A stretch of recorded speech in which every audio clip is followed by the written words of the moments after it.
A second study found that to be about $3.50 per point of sire conception rate, and this third one around $2. All of them saw significant value for every percent in conception rate.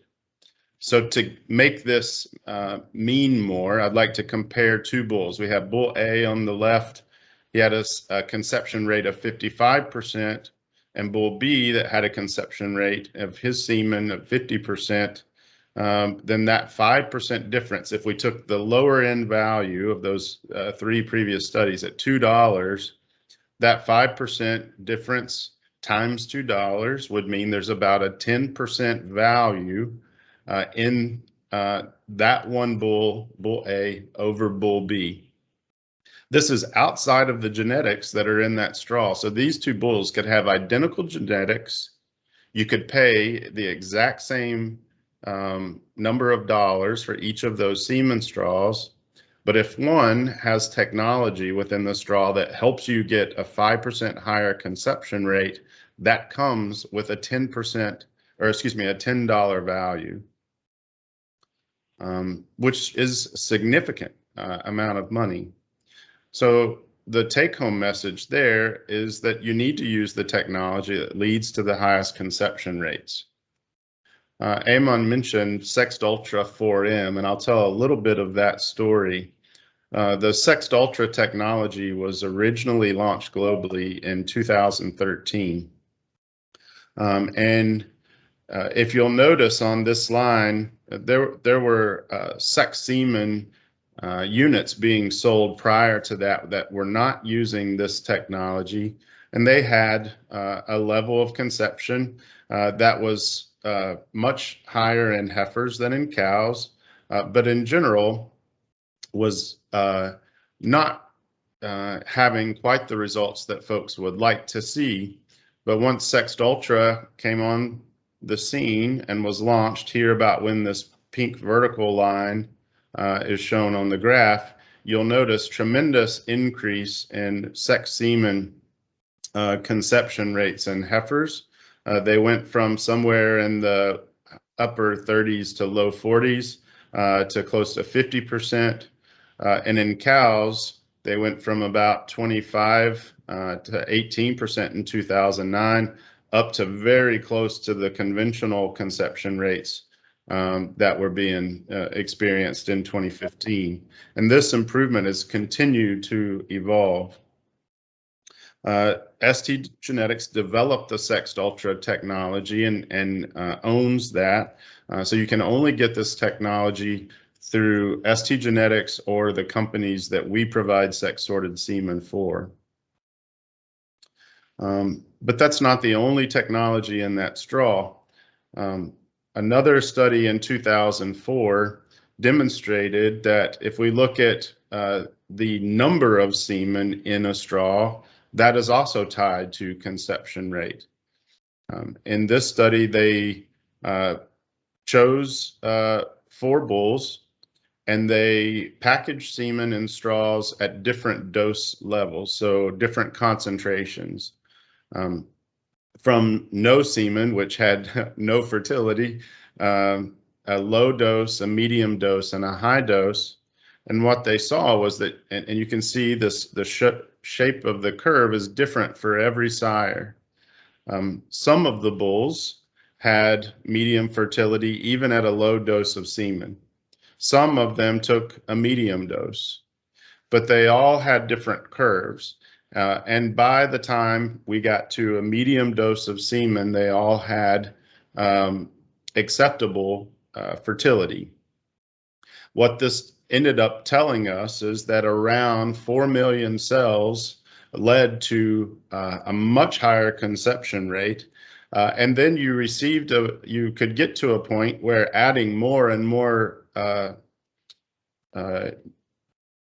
concentration or number of sperm within that straw did not lead to additional conception. So there was basically what we would call a point in time where there's diminishing returns for adding additional cells to the straw, and there's this low end where not having enough had a negative consequence.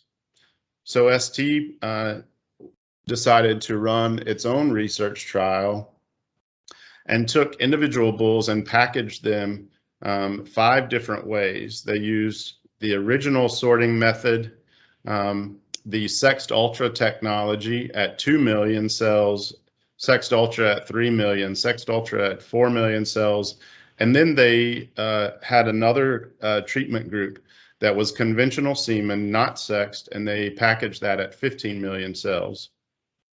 And you can see the relative number of inseminations, near 1,800 to 2,000 inseminations for each treatment group, and 62,000 inseminations with the conventional product, and the resulting non-return rate at 56 days post-insemination when these animals were checked for pregnancy.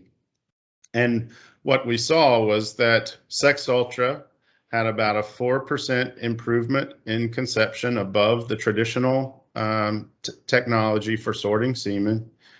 3 million cells was not different from 2 million, but when we put 4 million cells in the straw, there was about a 6% increase in conception. Remember, I said that that's worth somewhere around $2 to $5 per point.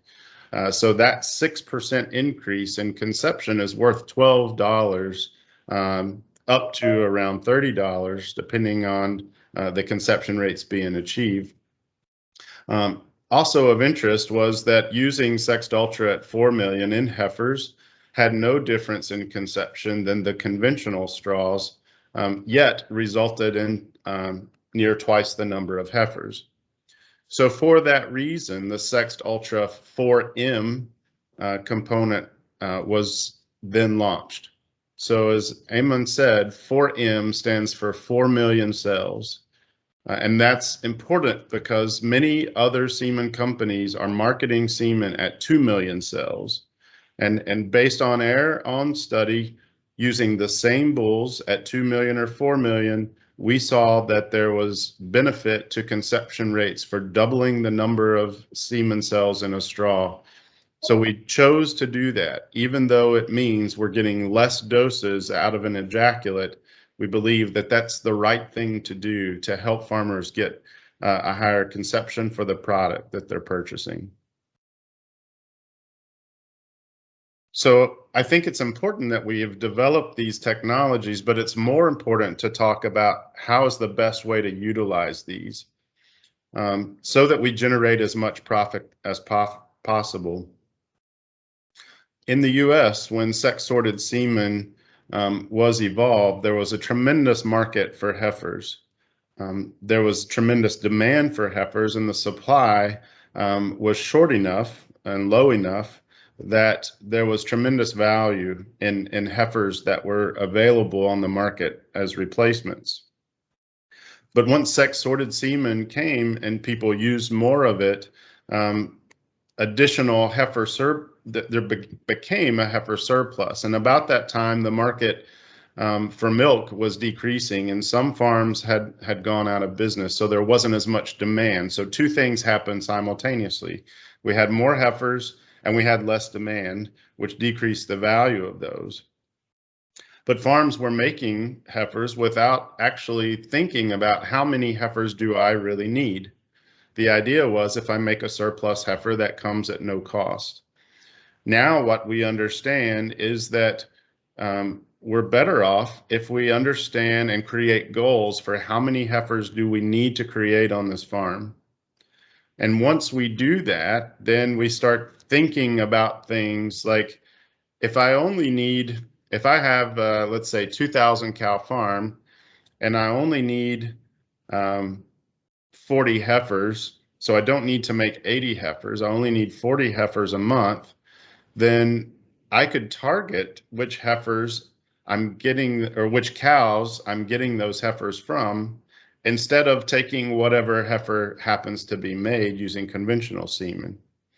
And this allows me to start thinking through things like, how do I create the most valuable pregnancy in every animal on that farm?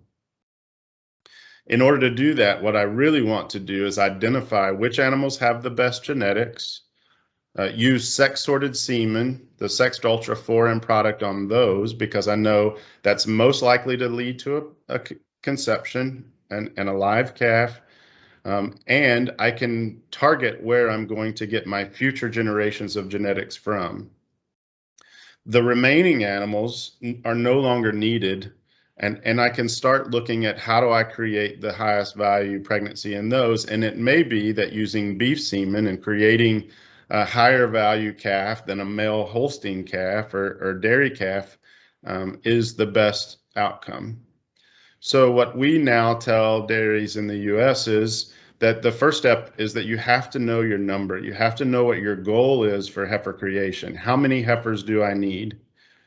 We once saw this entire feed bunk being full of heifers as a wonderful thing that had a lot of value. And now what we understand is that if we only needed to create half of that, then every additional animal that's there that we're having to feed comes at a great cost. And it's draining profits from the dairy. So now we talk about precision dairying. How do we use technology in a precise way to help us optimize our genetic gain and our profit?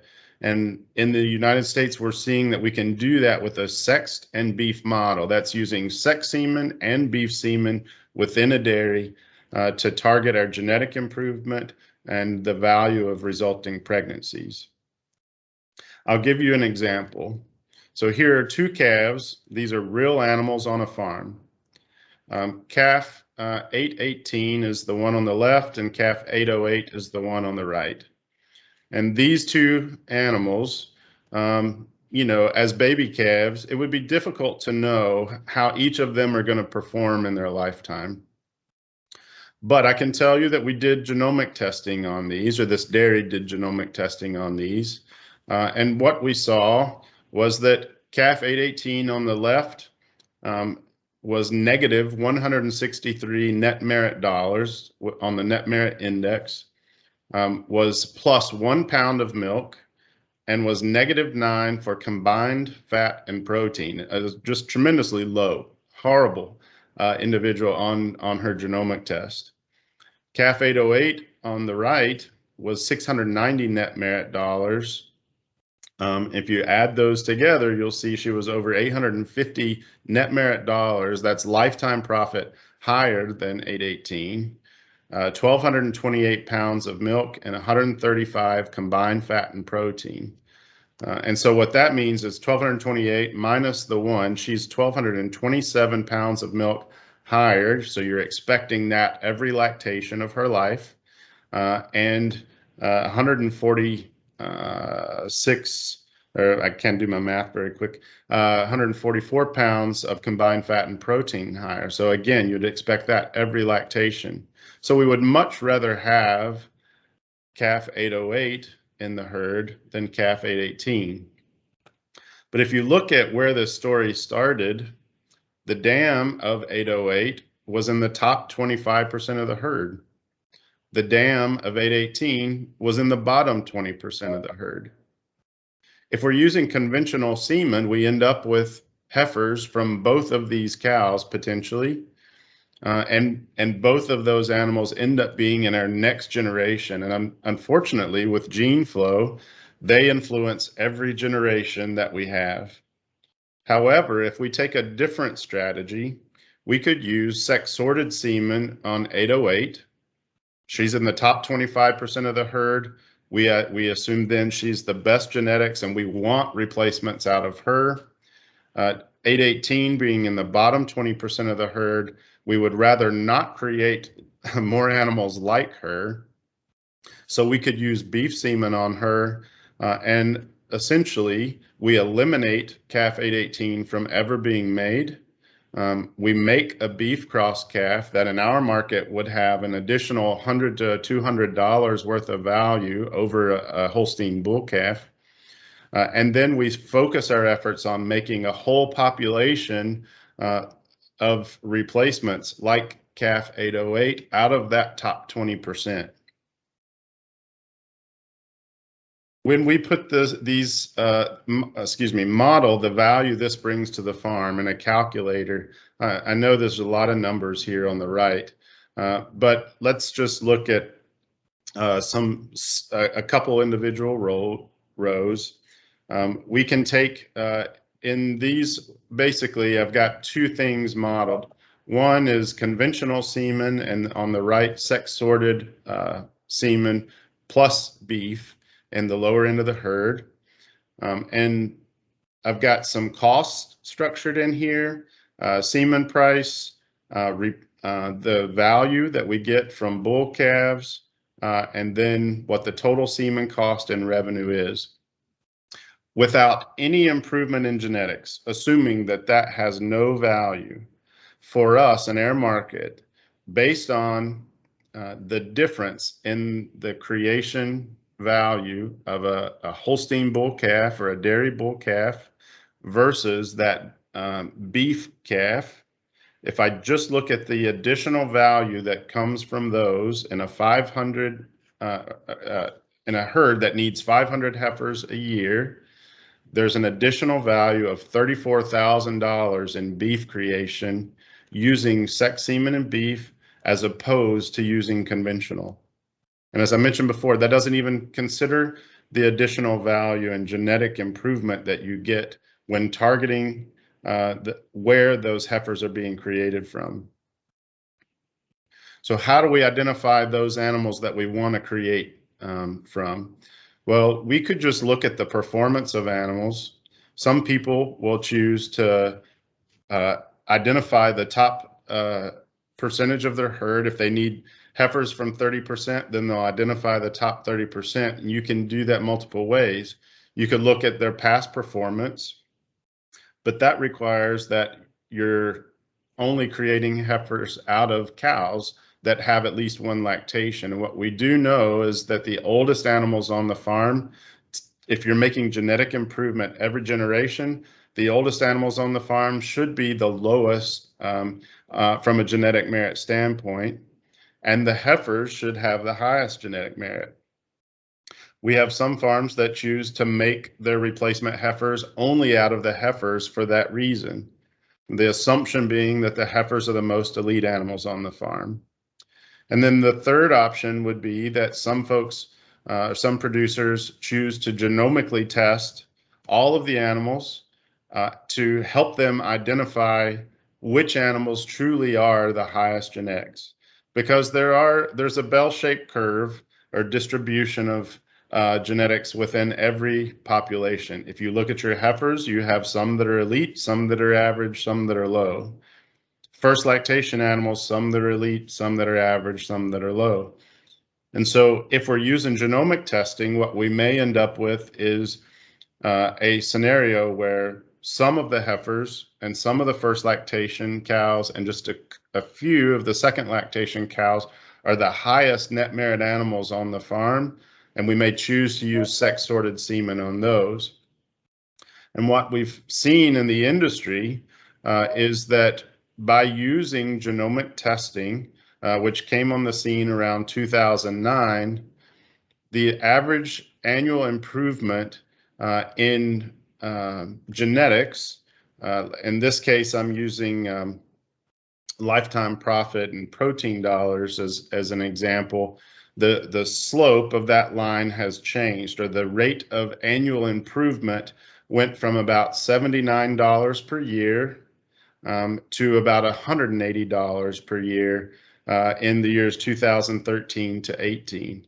So when we combine sex sorted semen and genomics, we've seen a tremendous increase in how rapid the rate of gain is.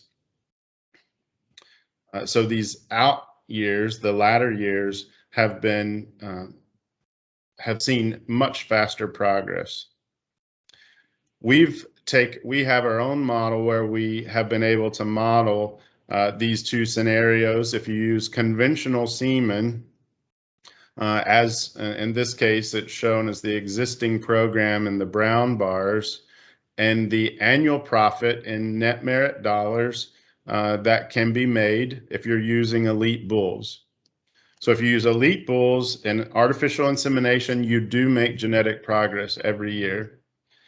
However, if you use a Sexton beef model even without genomic testing, in blue bars, you can see that the rate of improvement is astronomical relative to conventional semen. So the moral of this story is that if we take technology and apply it to a situation, we can have a strategy of where we use the technology to drastically improve both the genetic gain and profit from a beef revenue source. So what I'd like to say is that you have at your disposal these hidden profit centers on your dairy. So in the cow, we have milk production, protein production, fat production, and we can select the genetics to achieve that. And traditionally, when we've used conventional semen, but we've chosen elite bulls, what's actually being done is we've made the conscious decision that we're going to make improvement in those, milk, feed, fertility. We're going to make improvement in those traits, but predominantly on the sire side. And now I'm saying let's also use what's at our disposal to target that to the elite females, so we can make both improvement on the male and the female side. And then there's value in the reproductive tract of these cows. If we choose to make the highest value pregnancy in every animal, what we'll come to learn is that sometimes that's not in making a dairy calf. It may be that, if a cow is a poor producer, the highest value calf she can make is to make a beef calf that's a terminal calf, because we don't want her genetics propagating through multiple generations in the farm. So I'll summarize and conclude here by saying that there's value in a semen straw. It is in genetics, but all semen straws are not made the same. We could have two different companies that have very similar bulls in genetics and net merit or any kind of merit index. But the technology that's within the straw is very different. One company may have a different technology that doesn't lead to the same results as another company. And technology is ever evolving, much like how we receive light, from a candle to the original light bulb to what now we have are LED lights. We see similar evolution and improvement in technology in sex-sorted semen. So I would recommend that we all try to use the most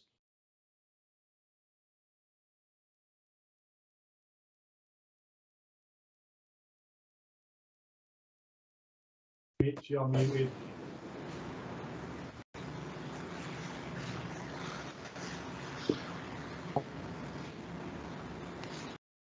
Not sure how that happened. I got muted. Yeah, your last sentence just didn't come out. Okay.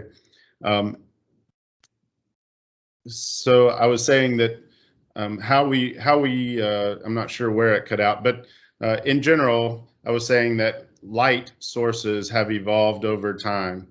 So we went from a candle to a traditional light bulb to an LED, and that evolution has improved both the amount of light that we get and reduced the cost or improve the efficiency at which we receive that light. Much like that, we see that ST, as a technology company, is ever investing in improving the products that we produce. And so we have bulls that are of elite genetics, but we're using elite technologies that are evolving at a rapid rate to offer a product that is the most advanced on the market. And that enables you to target how you use that to increase and expand profit centers on your dairies. So with that, I thank you. I'll conclude. I'm happy to answer any questions that the group may have. Thank you, Mitch. Thank you very much. It was very informative and deep and centralized towards our topic. So You want to go? I I would be reading some of the questions in the chat. So first question was from Dr. Mazhar Khan. I think he's from Friesland, Campina. And his question was, most of the companies in Pakistan purchase milk on TS basis, total solid basis, and some of the farmer bear losses due to lesser total solids in milk. So is there any way through genetics to improve solids in the milk? Absolutely. When we look at traits that are economically important, like solids, that's happening here, by the way, too. So in the U.S., we see the same thing. Last year with the pandemic, milk consumption went down, and dairies started being penalized for having basically too much water in the milk. When we ship milk, we're really shipping water. And so now what we are targeting our dairies to do is have as many solids as possible. And in other words, you're diluting it in less water. So you spend more money shipping solids. So we look at solids produced over every pound of dry matter intake. And the good thing about solids, when we look at fat and protein, is that those are highly heritable traits. So if we look at, my recommendation is that when you look at the bulls that you're choosing, you can look at pounds of fat and protein, or you can look at percent of fat and protein. Pounds of fat and protein are just a function of the percent of fat and protein times the pounds of milk. So if you're being penalized for pounds of water, then you may be better off choosing a bull that is lower on milk pounds but higher on percent fat and percent protein. And it just so happens that percent fat and protein is more highly heritable than pounds of fat and protein. So you can make more rapid genetic progress choosing for percent fat and percent protein than you will on that trait if you choose for fat pounds and fat protein, or pounds of protein. Does that make sense? Yeah, Thank you. Yeah, thank you, Mitch. And I would like to, we have a question here from the attendees. Mr. Itza, would like to give you my mic. Yes, hi Mitch. Thank you. My name is Irtaza Daud from Daud Davies, and I thank Mr. Ali Akbar to invite me in the conversation. It was a really informative discussion. The thing I don't render to analyze is Pakistan as a dairy industry is still developing. So you talk about US and the perspective of having a herd with sex semen and then beef genetics. But in Pakistan, the situation is pretty different because we don't have beef of good quality here, and neither is the rate of beef very good. So do you think that we should still follow the model that you discussed from 2013 that was being followed in US, in Pakistan right now? Because right now, as I can see, if we raise a heifer here in Pakistan and we use most of our herd, we use sex semen, then if we have the ultimate model of milking dairy models, we can sell the extra amount of heifers we have on our farm for a good rate. For example, the rate right now is in between $2,500 to $3,000 for a pregnant heifer. Wow. Thank you very much. Yeah, so thank you, Itza, for your question. Yeah, that's a really good question, and thanks for the perspective on where the market is in Pakistan. When the market was similar in the U.S., there was no need to use beef semen, and there was tremendous value in using sex-sorted semen to produce those extra females. our market just changed. The value of those extra replacement heifers went down here. As long as you can achieve that, then it's okay to make the extra ones. My main point, if I were in your shoes, I'm going to want to make sure that the heifers I'm keeping for my own use are the elite animals on the farm, and I'm going to want to make as much genetic progress as possible. If you're using sex-sorted semen on every animal on the farm, then the main, that scenario leads me to say, well, then you're going to have a lot of heifers. Some of those are going to be like the heifer I showed you, that 808, and some are going to be like 818. And I want to make sure that I'm keeping those that are the elite ones, and then I'm selling the lower end of the herd. And honestly, when you make that many replacements, you have an opportunity to make much faster genetic progress. It's a really good scenario for genomic testing.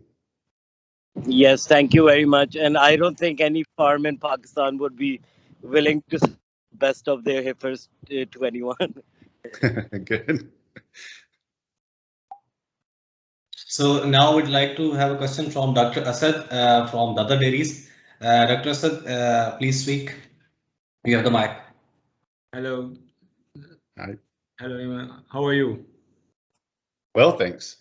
I want to ask that if we want to go for expansion, let's say that we don't want to import and we have to increase our heifer numbers, and we have to make strategy for it. So one option I have to go for sex-ed for heifers. But if I want to go a little bit more aggressive, to what extent you think that we can go for first lactation cows, and what parameter we should consider in terms of, I'm talking about how many times that we should try, and what kind of voluntary waiting period we should give to get a better result. Okay, that's a very good question. So every farm is different. So this is, I could give an answer and it may fit one farm and not for another, but I'll tell you the approach I take. When I typically, my team does a lot of consulting to dairies, and we often, I'll look at the conception rates of each lactation group and each service number, and I'll create a grid. And then essentially your highest conception rate typically is in your heifers. The next highest is in your first lactation cows. But I also look at what is the relative conception rate for service 1 versus service 2 versus service 3. And I'll take that grid and I try to apply sex-sorted semen where you're going to get the best return on investment. And that's going to be you're going to get that return two ways. One, by getting the best genetic improvement, and then two, by getting the highest conception rate. So the best genetics should be in your heifers, so that kind of points you towards heifers, the highest conception rates in your heifers, and as you mentioned, that's the logical place. But then the next step is, where are you getting the highest conception rate? If it's similar in insemination 1, 2, and 3 and lactation 1, then that's where I would go next. But I let the conception rate data on that farm drive that decision. And then the second thing I would add is how we see sex-sorted semen work the best. It is a very natural and almost perfect fit for a double ovsync program. So synchronization programs that allow the timing of you to maximize or optimize insemination along with the timing of ovulation are ideal. What we've learned about sex-sorted semen is that the capacitation process that sperm undergo actually begins during the flow through the flow cytometer. So as the semen are being processed and sorted, they've started that maturation process. As a consequence, they don't need to be in the tract as long as conventional semen do. And we actually see higher conception rates if we inseminate later with sex-sorted semen than we do when we inseminate with conventional. So let me put that in numbers. With conventional semen, we typically say inseminate about 12 hours, after onset of standing heat. With sex-sorted semen, the data from multiple trials would reflect 18 to 20 hours after onset of standing heat is when you achieve your ideal conception rates. So with a timed AI protocol where you still might target 12 hours with conventional semen, if we push that back to 16 to 18 hours, post-GnRH, we actually see about a 5 to 6% increase in conception just from even if we use the same straws of semen, but we just change the timing that much, those 4 to 6 hours, we'll see about a 5 to 6% increase in conception as a result. So programs that allow you to be very precise in the timing will lead to the best outcomes on conception rates. Okay, so for the first lactation, I want to ask that, let's say we have 35 to 40% for the first time bred and 40 to 45% for second time bred.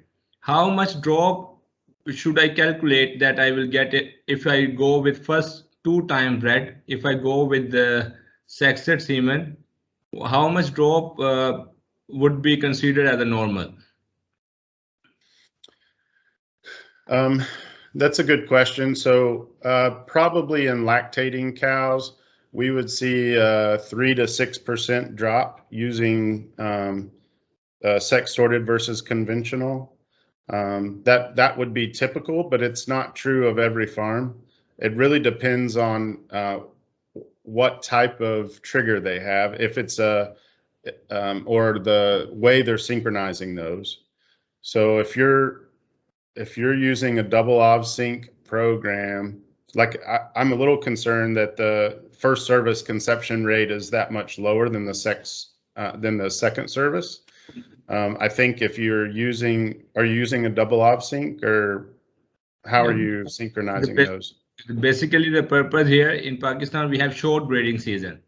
So we start breeding a little bit earlier to get the number of pregnancies. Oh, okay. Okay, so we have to consider this one. If we give more days in milk, yes, we will have first time bred higher.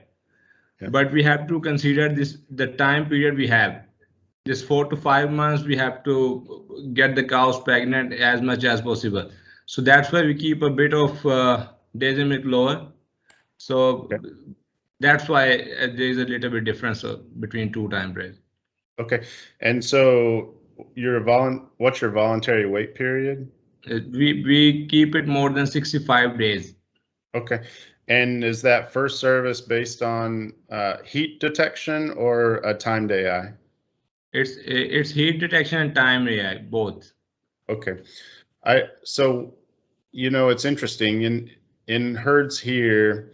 What we've seen is that if we can get them to go to timed AI, we have herds that we increase the voluntary wait period, which seems counterproductive, but we'll actually increase the voluntary wait period and force timed AI on all animals at that time and actually decrease the days open.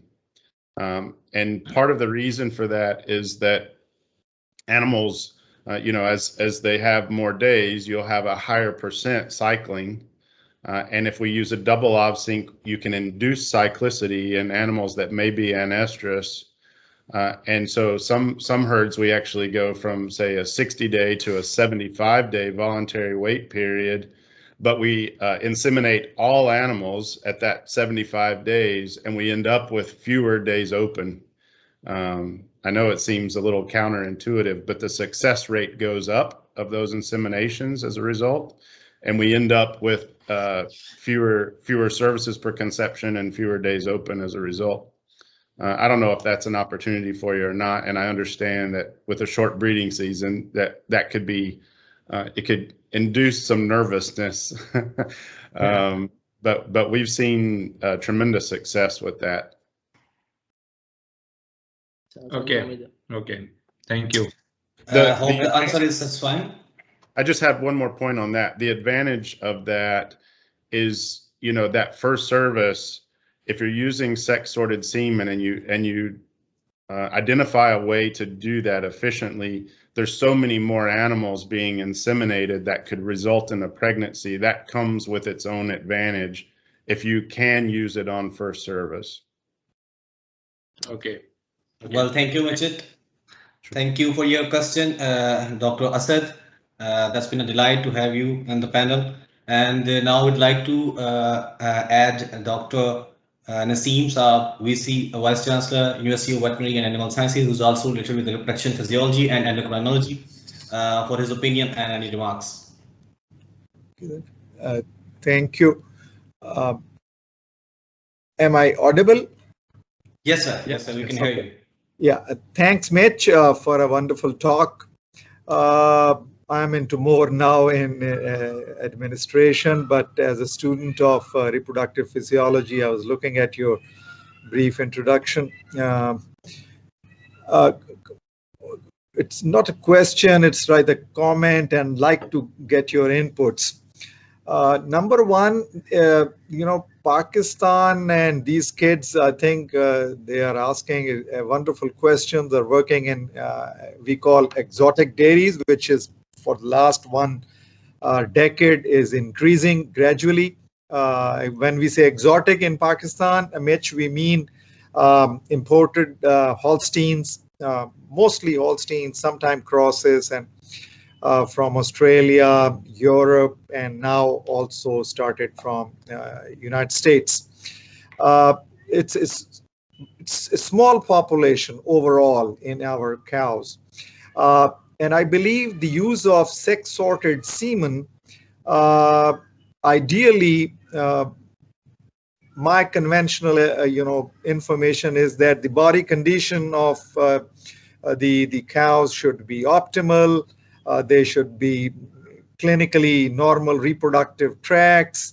Ideally, heifers would be, you know, rather than cows, would give you the best results.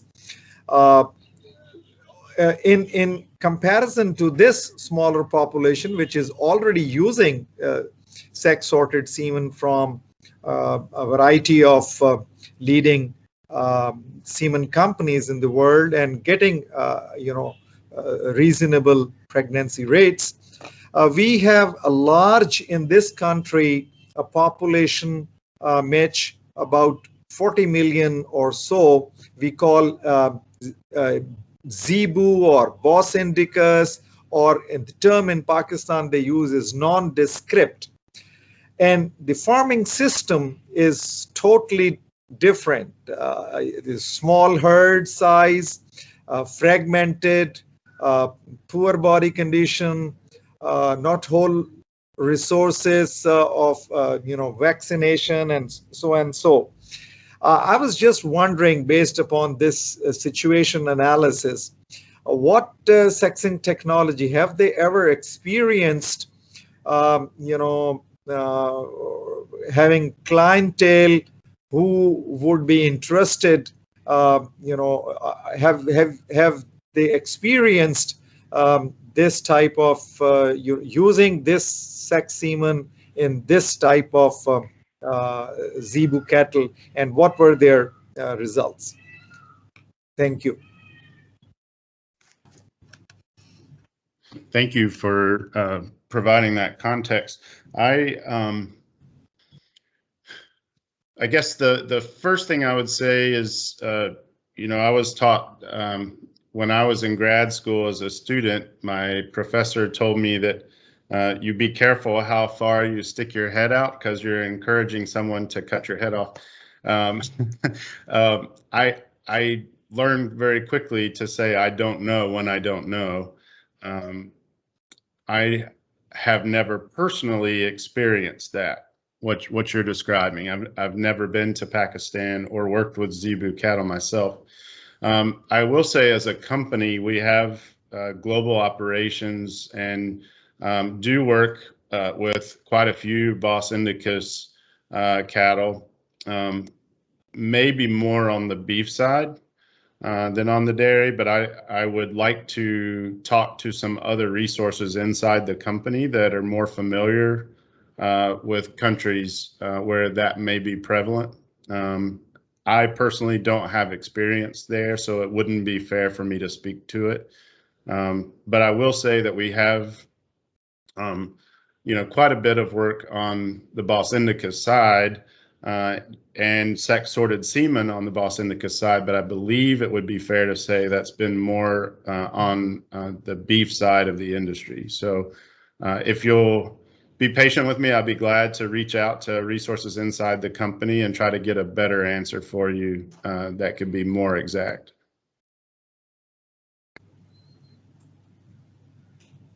Yes, thank you, Mitch. I will add, we can have a session with Dr. Naseem on it again and can discuss the matter.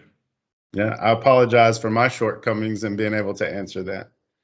No problem. No problem. No problem. Now I would like to give mic and I would like to thank first of Vice Chancellor UAS for joining us in this panel. And now I would like to invite Mr. Sajjad Khan, VC Cholistan University, to join us for this for his remarks. Or yes, sir, you can hear the mic. Yeah. Thank you very much, Mitch. It was definitely worth spending 1 hour with you for the seminar. My background is that I am a graduate of Wisconsin medicine, so I'm actually animal breeder by training. Now, as Dr. Naseem said, I'm also managing a university. So we breeders ended up managing universities actually. So the question is, I think the what Dr. Naseem asked about the Bos Indicus and using of sex semen. The other day, I think a company approached that they are trying to use sex semen on gear and producing crossbreds, and they want to export those crossbreds to Pakistan. So I think a lot of things are going on. But that is just to comment. My question is that the other day we had a German, I think, presentation, and there we were trying to learn that how different their genetic evaluation system is, because we are, of course, being much more knowing the US system as compared to the German, and they were saying that probably the best they can offer is the herd life issue, that the herd life is much better in the German Holstein as compared to the US. So you have any comment on that? I guess I don't have a comparison. Like if you took genetics from, say, German bred animals, I believe that much of the genetics represented there are US genetics.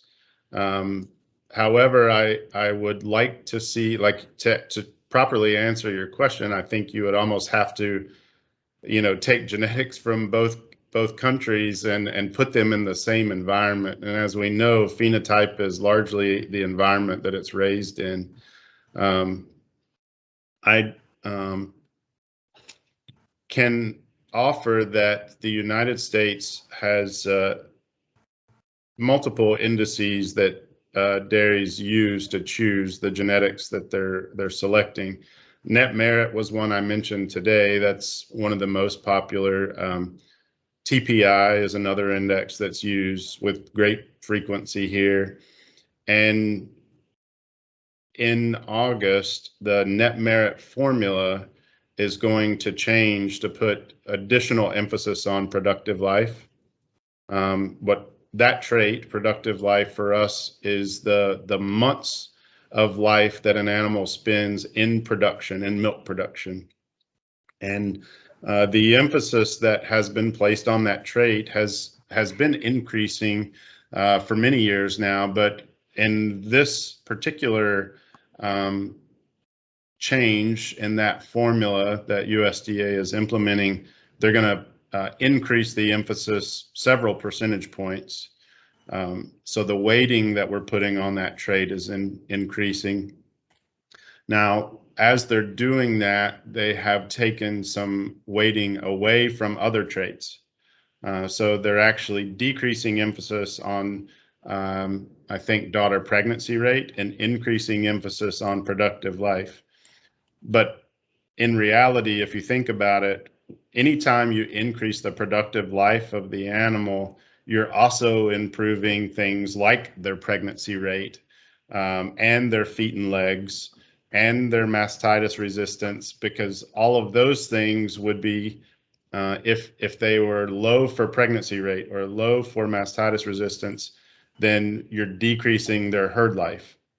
So if we put the emphasis on the productive life, we're pulling all of those traits along simultaneously.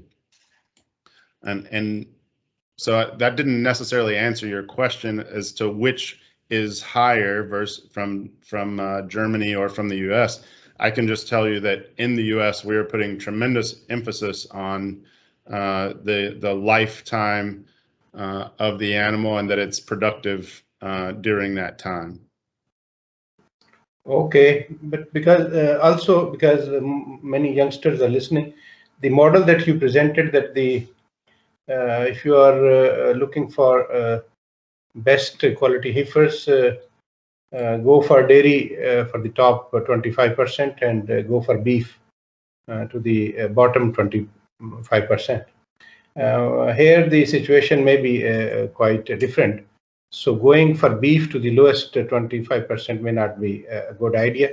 Going for the local semen, Sahiwal or Cholistani, may be a better idea, so that you can get the crossbred heifers, which has much better market value than the beef heifers that you or bulls that you get from using the beef semen on the bottom 25%.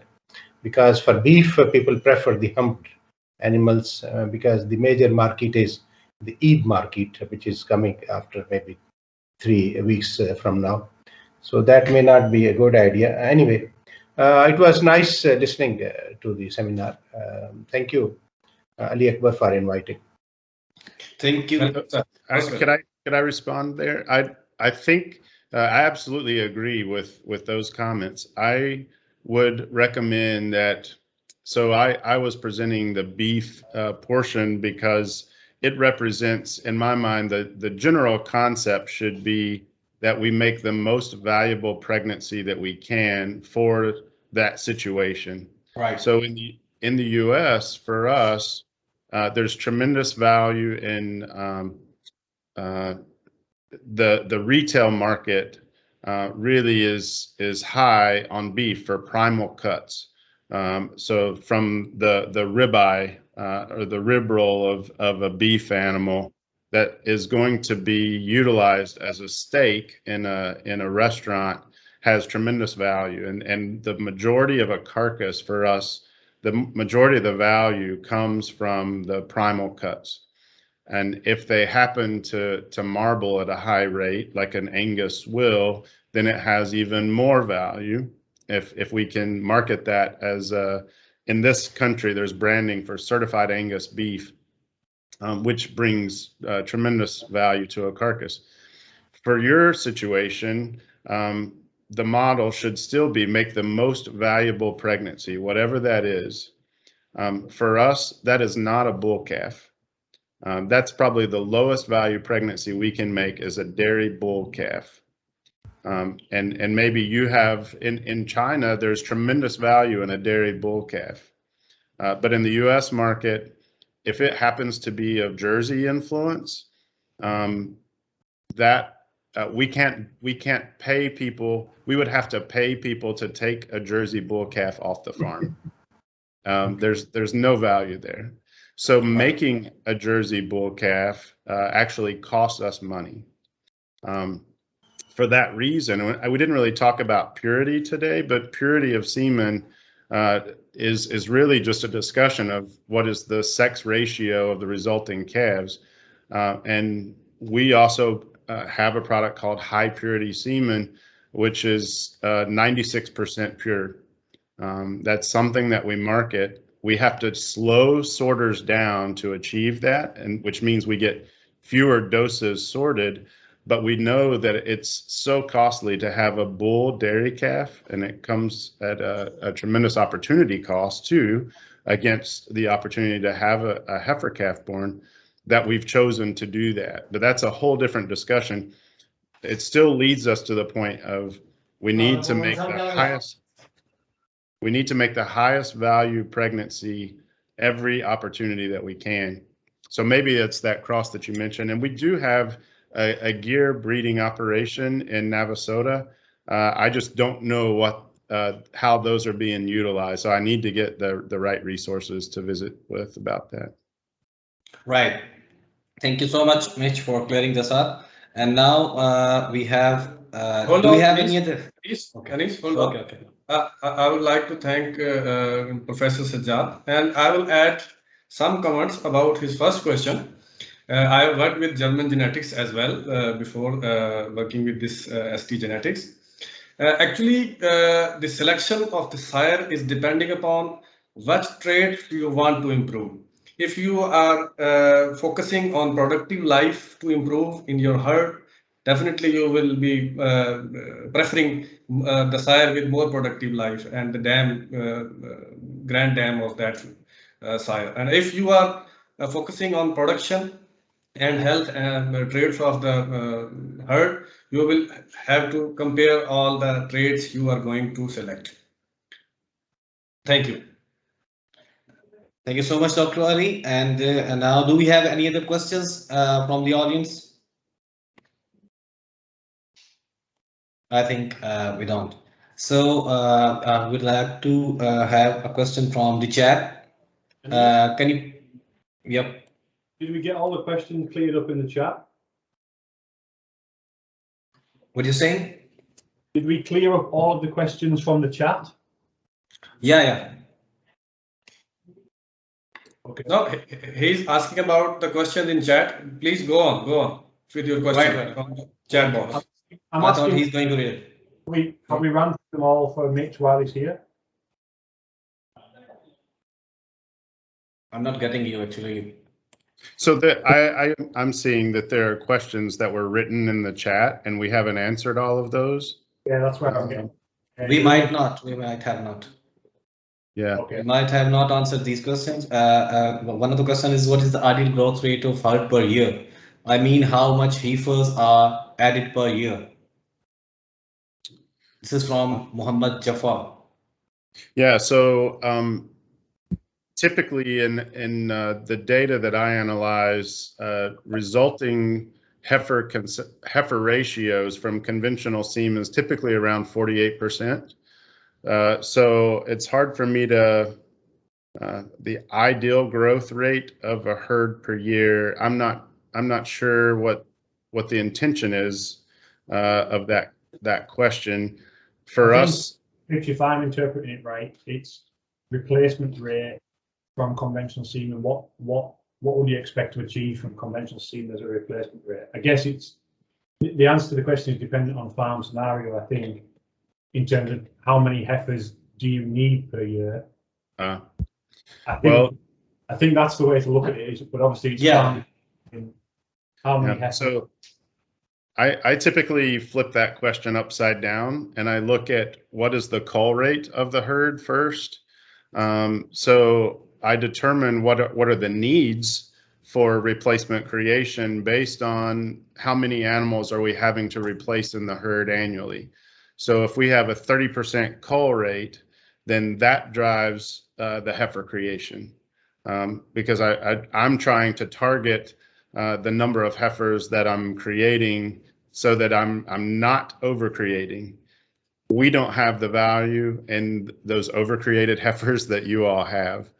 So essentially, the way I would look at your opportunity is if you have 1,000 cow herd, let's say you're having 1,000 calves born a year and they're all to conventional semen, then I would expect, around 480 heifers born, and then, you would have to then calculate in how many were dead on arrival. So if that's let's say if that's 2%, and then your non-completion rate, what heifers are dying before or being culled from the herd before they give birth, then all of that, if that adds up to be 15%, then you would just subtract that off of the 480. So you'd be down an extra 72 heifers or so, if my math's right. So you're down to about 408 heifers, but we'd have to, just do the math on that. Right. So all of those are important, though. When we calculate the heifer needs, I start with what is the cull rate, but then when I look at how many heifers do I need to create to address that need, I take in things to account like DOA rate, the non-completion rate, those that are sold as pregnant animals. All of those are relevant to that calculation. You have to address for those because you do have to overcreate a little bit to address all of those that will never make it into production as 2-year-olds. Thank you, Mitchell. Brilliant. Thank you, Mitch. I think that's everything. So I see the question about, I hope these conception rates on 56-day non-return rates are fabricated.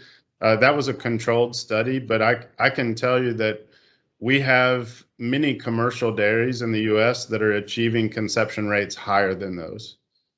So those are very representative of conception rates in the U.S.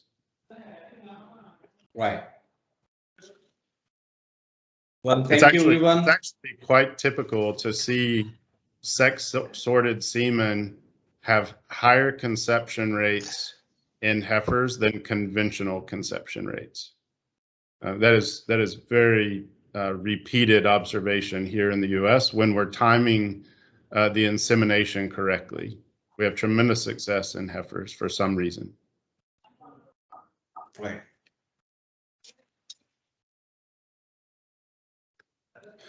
Well, thank you all. If that's the last question, a very big pleasure of mine to be able to visit with you all and learn more about your production system.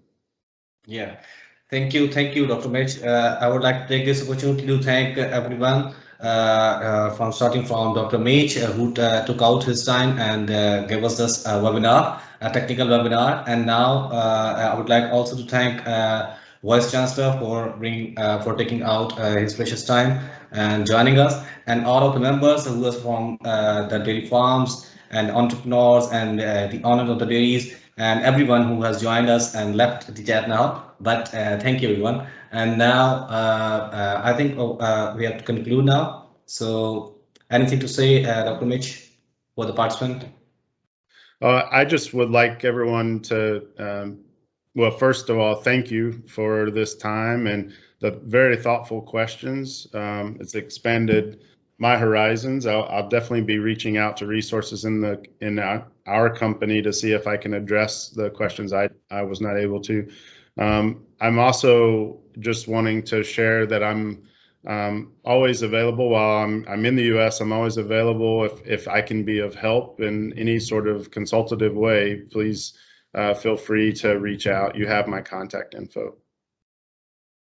Thank you so much. Thank you so much. Thank you, everyone, for joining. Goodbye for now. We'll be joining another session in a few days, and will be for those who want to get this recording or the presentation. Would we be getting the presentation, Dr. Mitch? This presentation of yours? Sure, I'm happy to share that. Yeah, so we will be having the presentation and this video recording for all the guys who want to have this. Thank you, everyone, again for joining. That was pretty exciting to see the number of participants here and their interest. and we would like to extend this seminars protocol, and we will be having more in future. Well, actually, we want Dr. Umesh to be here in Pakistan soon, so we can visit and visit the farms and do the thing here. Thank you so much, everyone. Take care. Goodbye.